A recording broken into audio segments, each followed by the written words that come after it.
Awesome. My name is Brooks. I am a partner at a breakfast taco and coffee shop, and we have two going on 3 units. And so, just going to tell you all a little bit about how we take a lot of this stuff and apply it in the restaurant space, and then leave time for questions. I have real life examples we can do together. So, kind of taking theory and saying, hey, this is how we try to really play this out. Um, if you live in Nashville or Birmingham, I hope you've been to one of our shops before. A little bit about us. We're fast. We call ourselves a fast craft restaurant because we're fancy, offering tacos and coffee while practicing courageous hospitality in the pursuit of life-giving community. Um, and I share this about who we are as a company just to say our end goal is not microlearning. Our end goal is serving humans, and so we're using these tools to drive better performance. My personal background comes more from lean methodology, and so I kind of come at everything from that perspective. These are just fun pictures. I hope you're hungry now. So, so our learning principles. So, right information at the right time, at the right place, and for the right person. And so, right information is we want to take away noise. There are so many things that we could try to teach people about food, about hospitality, and we're just trying to get them the most succinct information as possible at the right time. Um, Seven Taps does a really good job of bridging the technology gap. So a lot of times, in a restaurant space, it's a very physical environment, and so we want to reduce the friction. So we use a lot of QR codes and a lot of pictures to have them access that information, and we let our team use their phones because they're using them anyways. And then at the right place, so we put almost all of our information where they're actually doing the work, and then if we do that, that allows us to give it to the right person, as opposed to it being like on a computer in a back hallway somewhere where the ask would be that you take yourself and walk to a hallway to then go learn something. Um, and if you know lean language, you know the Gemba. So I hope that's fun.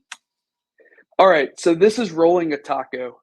There's a right way to do this, and so if you want to, you're welcome to scan that code and see a real life example of what we do.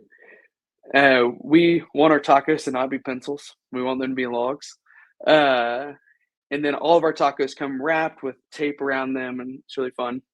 And so this is the actual training video that everyone who works our line sees to learn how to roll our tacos. And the reason this is super helpful for us in this space is that some of our team doesn't speak English very well. Some of them are Spanish exclusively, and this doesn't require language. This is just a really awesome video or GIF that bridges pretty much every gap. So I hope you got to do that, and you'll get the slide, and you'll have it. Another way that we do this is we use this for launching new items. So last fall, we did a s'mores quesadilla with house-made chocolate and caramel dipping sauces. And, launching a new item is intimidating, especially for people who um, are working in a line, don't know how to do it. And so this was one of I think we did a learning path here or something like that, where we sent a video out on, hey, here's how to do it. And then this one went to the whole team, people who would not be making it, but who would be in the front of house as well. And so this is just how we get information to them. And so we'd have a QR code up in the store. We would send them a message on our communication platform. And this is just an example of how we actually do it. And then the other one is managing labor. So y'all are going to learn more about restaurants than you probably ever wanted to. But a restaurant is people, product, place, and positions. And a huge component of that is labor. So we have to manage it in a really thoughtful way to honor the people that we work with and who we are on our team, but also to make sure that we're not wasting money. And so this is for our shift leaders, this is their how-to video on how to manage labor. And so we do screenshots, videos, and then text-based. But after I saw Kate's, I learned how we should change some of this stuff. But yeah, so this just walks people through exactly what to do. This QR code lives at on our expo, which is where the shift leader stands. And so if they have any questions, they can just scan it and pull it up right there on the phone. And then the other one is for the back of house. So this is how we crack eggs. Uh, Ironically, this is our most like controversial thing because we changed our process. And so we made a whole video about how we're gonna do it at Ladybird. And so this walks our team straight through how to crack eggs, the Ladybird way, if you will. And if anybody wants to come work a shift in Nashville or Birmingham, you're more than invited. My mom has personally cracked 7 cases of eggs, which is impressive at 62. And then the last way is we put 7 Taps QR codes on all of our recipe sheets. This one is intentionally marked off because I don't want everyone in the world to know how to make our queso. But this is just an example of how you could potentially do this in your space, which is helping us bridge that gap once again from, hey, I'm in the moment, I have a quick question. I don't have to go get a manager. I don't have to pull out some other document. I can just scan this off of the recipe card and see in real life how someone's doing it. It takes a maximum of 2 minutes, and you can click straight through it to the part you need, and you kind of get your questions answered.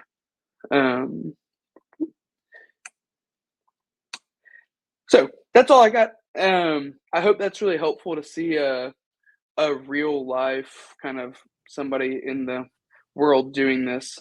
So yeah. Brooks, I gotta just tell you right now, first of all, I have always believed you can never go wrong with tacos and the world's a better place for them. And your presentation has only further convinced me that that's absolutely the case. And I love the fact how you're thinking about inclusivity of folks in making it not only accessible, but I mean, I have to imagine, do you have how did you end up really looking at this as a strategy for reaching your folks who are learning how to do this? Yeah, so I've been in the restaurant world for over a decade and was over learning for the first time when I was 25 and just talking with our team, working shifts alongside them, and then really diving into lean methodology for how you put people at the center. And their whole idea is the Gemba, which is the place where like the real work is happening. And so spending as much time there as possible and then asking like, okay, these binders are like psycho. Nobody uses them. Like, and so then I just You mean Googled, people like, weren't in the back just studying religiously these giant binders of instructions? yeah, it's shocking. And then I'm especially when it's in a surprised. language they can't speak. And so yeah, we Googled TikTok style learning videos and 7 Taps came up and the Okay, world was a better that's place. awesome.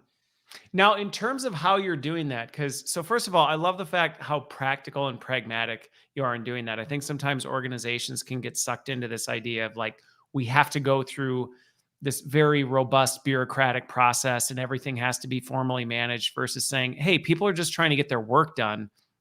We just need to enable that along the way. How is that managed in your organization? Is that something that are your workers actually involved in creating some of this stuff? Do you have a team that's creating? How does that work today? Is it a mix of both? Yeah, it's a great question. It's a mix of both. So we have a director of growth and training, and then but he utilizes our team.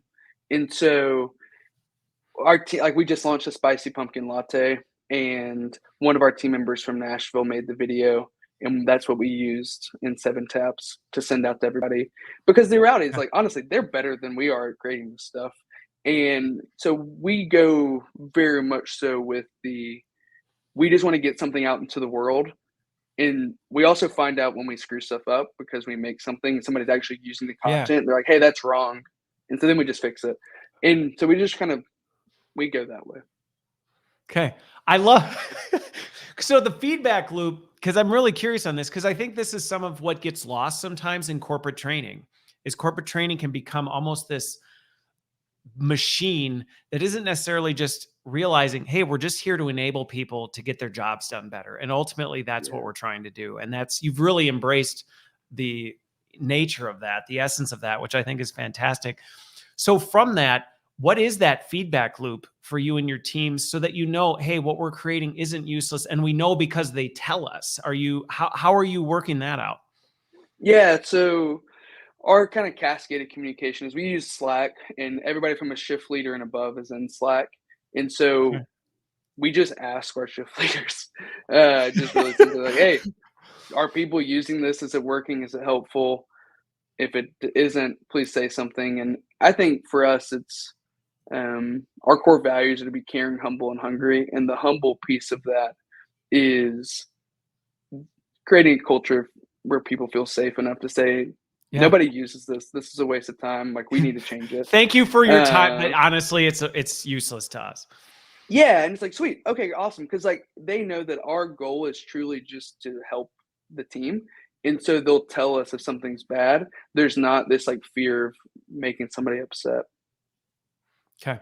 Well, and so this is a good thing, for those of you listening and watching. And I love that you have this, because one of those risks, and I think this is where some of these tools that make creating content so much faster and more what I would call disposable is fantastic, because there is that tendency you get personally attached to your stuff, and suddenly you care more about your thing than whether it's actually working. And so when Yeah, someone goes, I don't really think it's all that helpful, you can almost feel that in the pit of your stomach where you want to argue with it. No, it is. You just don't understand. Let me explain yeah, to you why it's really helpful. Instead of going, this isn't a knock on you.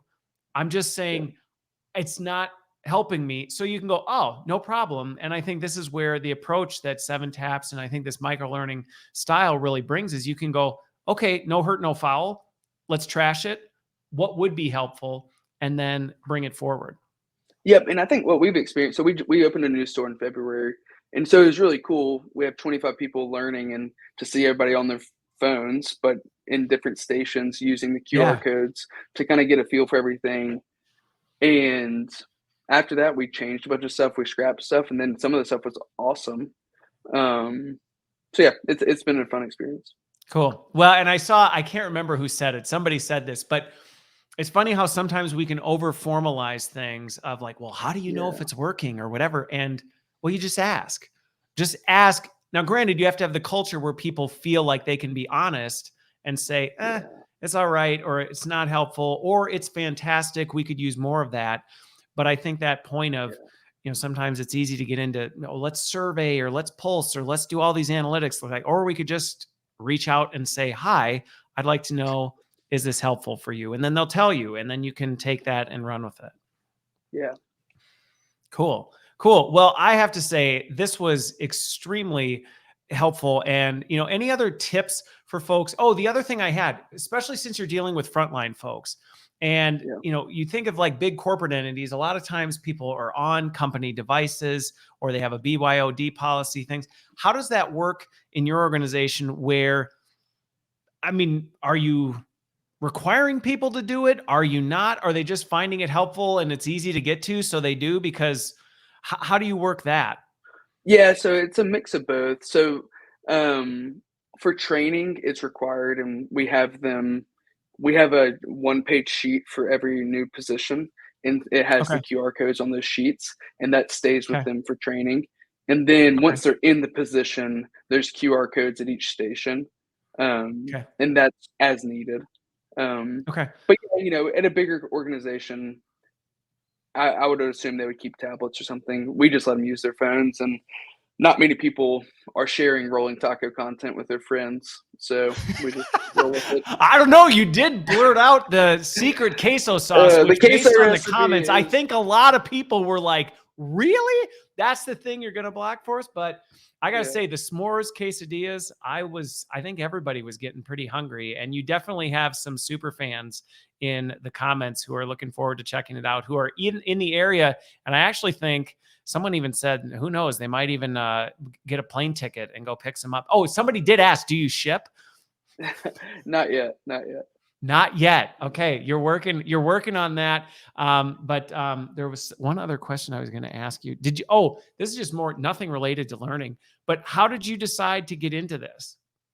Yeah, so my wife and I lived in Austin, Texas for 4 years Okay. and discovered the goodness of breakfast tacos there, and then wanted to be a part of helping bring it to the Southeast and teamed up with some guys who had started Ladybird and decided to keep growing. So, Okay. All right. And how long have you been doing it now? we opened in 2020 during, Okay. I don't know what y'all are doing then, but it was a pandemic, which is great timing. I don't know what y'all were doing. I think we all were dealing with that. But yeah, okay. So, Yeah, wow, you chose to open it right in the middle of that? yeah, it was fun. That was quite an adventure. That was quite an adventure. All right. Well, Brooks, I've got to say, this was awesome. Everybody, if you can give a huge round of applause or emojis for Brooks, thank you for sharing. And just honestly, your vulnerability and candor of, hey, this is just how we're using it in a practical way. And honestly, I love the simplicity of that. I think so often it can be easy to get wrapped up in the complexity and to overthink these things instead of just saying, we're trying to help people do their job. And what is the best way we can do it? And how do we get that honest feedback to keep improving on it? So thank you so much for being here and for sharing.